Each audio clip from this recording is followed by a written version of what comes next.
candidate since World War II that actually had to stand up and say, I am a capitalist. And you did. Did it hurt you? Probably. I mean, it's hard.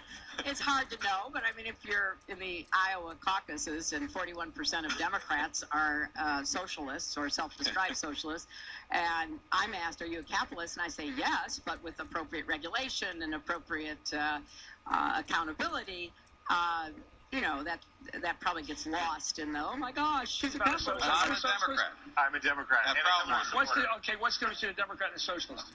I think, again... what's the difference between a Democrat and a socialist? Help our viewers. I will let Bernie Sanders describe what Why don't you want to do... Why are you guys so the label squeamish socialism doesn't make that much sense in a context where there's no economy that doesn't have some socialist elements. You've got, people call me a socialist sometimes, but no, you got to meet real socialists.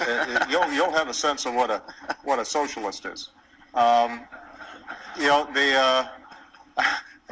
talking about lowering the corporate tax rate. My health care reform is based on the private marketplace. Stock market's looking pretty good last time I checked.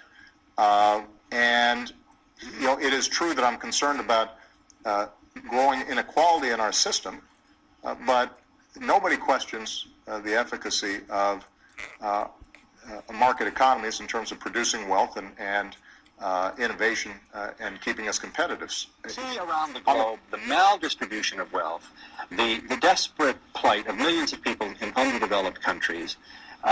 When you see so few haves and so many have-nots, when you see the greed and the concentration of power within, did you ever have a moment of doubt about capitalism and whether greed's a good idea to run on? Well, first of all, tell me, is there some society you know that doesn't run on greed?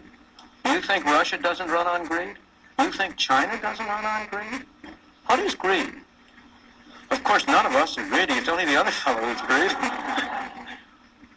The world runs on individuals pursuing their separate interests. The great achievements of civilization have not come from government bureaus. Einstein didn't construct his theory under order from a bureaucrat. Henry Ford didn't revolutionize the automobile industry that way. In the only cases in which the masses have escaped from the kind of grinding poverty you're talking about, the only cases in recorded history are where they have had capitalism and largely free trade. If you want to know where the masses are worst off, it's exactly from the kinds of societies that depart from that. So that the record of history is absolutely crystal clear that there is no alternative way so far discovered of improving the lot of the ordinary people that can hold a candle to the productive activities that are unleashed by a free enterprise system. But it seems to reward not virtue as much as ability to manipulate the system. And what does reward virtue? You think the communist commissar rewards virtue? You think a Hitler rewards virtue? You think, excuse me, if you'll pardon me, do you think American presidents reward virtue? Do they choose their appointees on the basis of the virtue of the people appointed or on the basis of their political clout? Is it really true that political self-interest is nobler somehow? And God bless Milton Friedman. He died in 2006. He was having that lively discussion with Phil Donahue. I don't disagree with what Milton Friedman was saying. The private sector is very important, to create wealth. It's important for class mobility. It's important for freedom. The private sector is important to maintain our free society. It's important.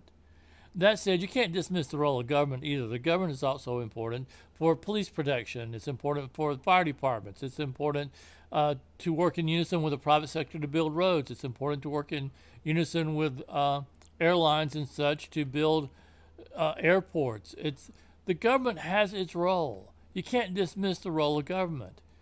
Our space program, the government was needed for our space program. The private sector could not have done that on its own, whether you believe we walked on the moon or not.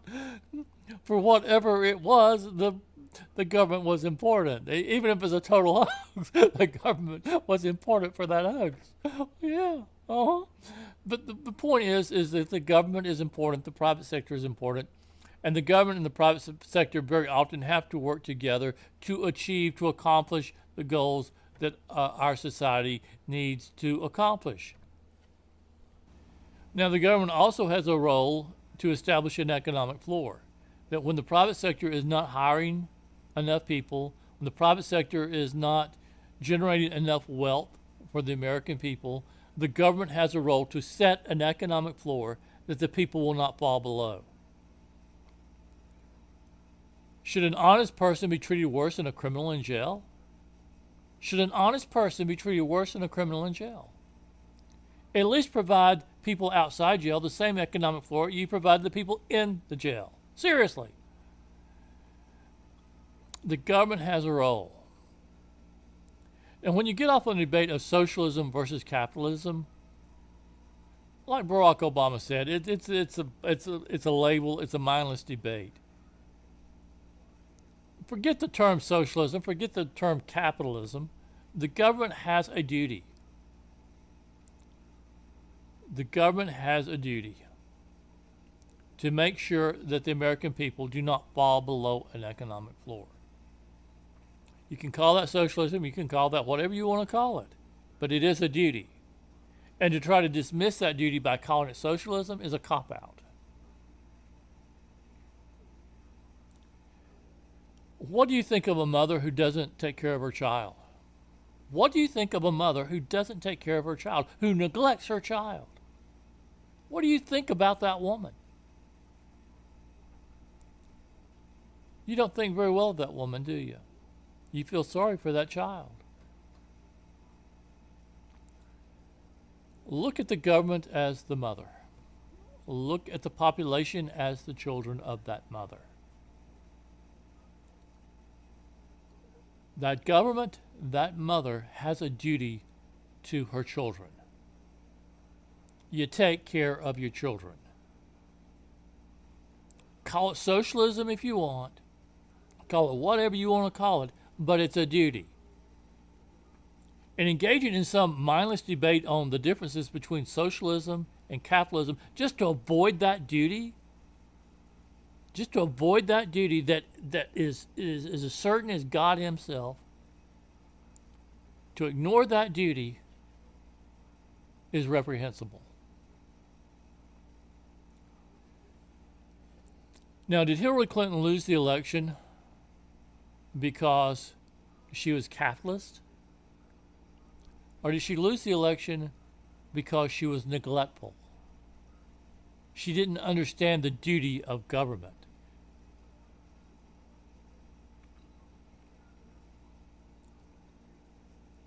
She gave lip service to the idea that she would maintain Social Security, but at the same time, there was kind of a wink and nod there. Was she serious or wasn't she? Voters didn't know. And to maintain Social Security, she suggested that perhaps they would have to raise taxes. And who was she going to raise taxes on? Certainly not her rich friends, but on the middle class and the lower middle class. Not the rich middle class, but the middle class and the lower middle class, who couldn't afford it. There's nothing wrong with being a capitalist. There's nothing wrong with that. There's nothing wrong if you want to call yourself a socialist. There's nothing wrong with that. There is something wrong when you entertain the idea that you can be neglectful of your children.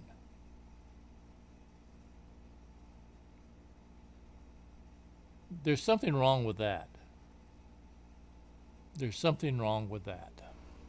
Now, when Hillary was on the campaign stump and she basically went to places and she promoted policies in which she stated that those policies would cost the American people jobs, and she didn't do a very good job of explaining how she was going to help those people that she was going to cause to lose their jobs. She didn't really explain how she was going to help those people.